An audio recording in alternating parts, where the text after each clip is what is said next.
Hi there, Dr. Taylor, Aspire Chiropractic. I wanted to jump in here real quick and just give you guys a bit of an overview on a confusing time of year. The end of the year is always a little hairy when it comes to insurance. Now, with that being said, here at Aspire Chiropractic, we are health insurance experts. Between Juliet, Emily, and Kaylin up here at the front desk, there's not a whole lot of situations we haven't seen and we haven't handled perfectly before.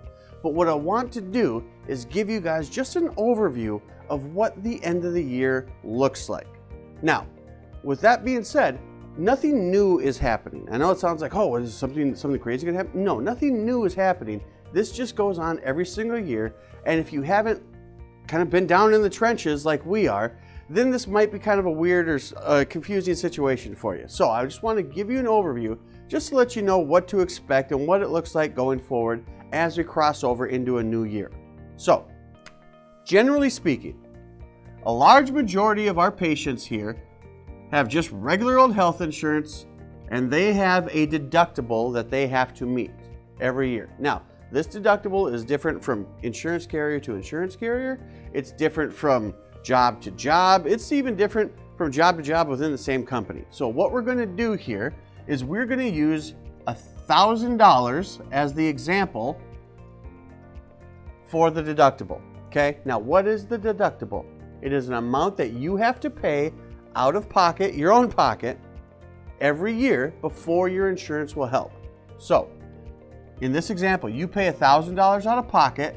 After you've met that amount, insurance will typically help with the bill beyond $1,000, somewhere between 60 and 80%. So, starting January 1 of 2021, this year, your deductible was $0, right? That's the amount that you paid. It's January 1. Throughout the year, you've had certain qualifying medical expenses that have gone towards your deductible. Once you meet your deductible, any bill that you receive beyond that, your insurance will pay a percentage of. So, let's say you paid $1,000 out of pocket. Then after that, you went to the physical therapist, you got a $100 bill. Insurance, let's say in this example, is going to pay 80%. So they will pay $80 of that $100 bill, leaving the month that you would owe at $20. That's pretty standard across the board. If you were unfortunate enough to accrue so many expenses that you met your out-of-pocket max, then insurance pays 100%. I hope you didn't have that many expenses this year. So, generally speaking, that's what majority of people are sitting at. Now, come January 1st, all this money that you've paid towards your deductible goes away. You start over again, back down at $0. Generally speaking. With teachers, this can be a little different. Normally, your deductible calendar year goes with the school calendar year. Okay, next, we have a health savings account. What is that? That is traditionally money that has been taken out of your paycheck and put into an account for qualified health and medical expenses. Sometimes, if you guys are lucky enough to work with an employer, that they will also contribute to that. So that's money that's set aside that, again, you can use for qualified medical expenses.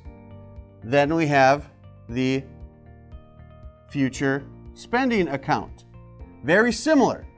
Money that is put into an account, traditionally, it is just one lump sum at the start of the year that lasts throughout the year, and you can use to pay for qualified health and medical expenses.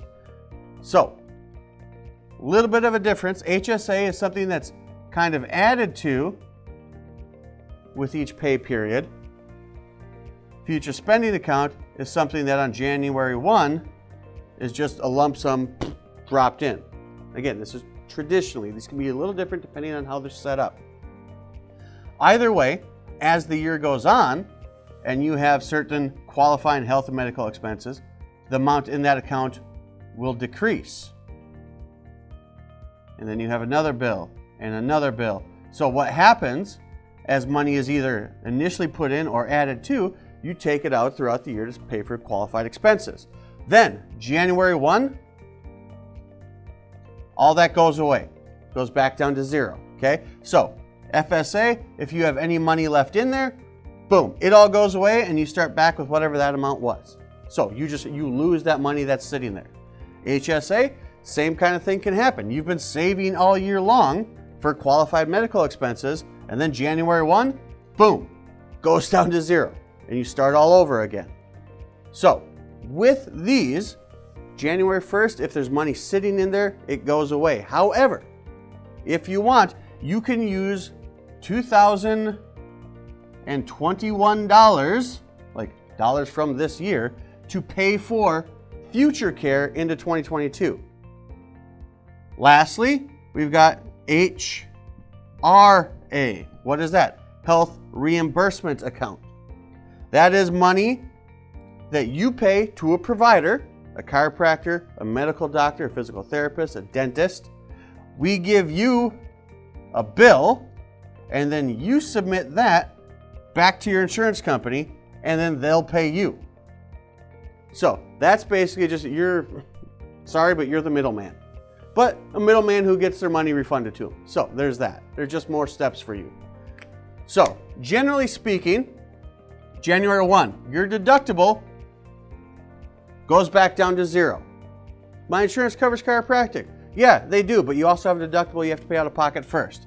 So far, you're sitting at zero. HSA, FSA, January 1, there's a good chance that any money left in those accounts, poof, goes away. You can use the money that's in there by December 31st to pay for future care if you want. Lastly, health reimbursement account. You've been doing it all year long. You pay your bill. We give you an itemized bill. You go back to the insurance company. The insurance company reimburses you. Again, none of this is new. None of this is different. This happens every single year.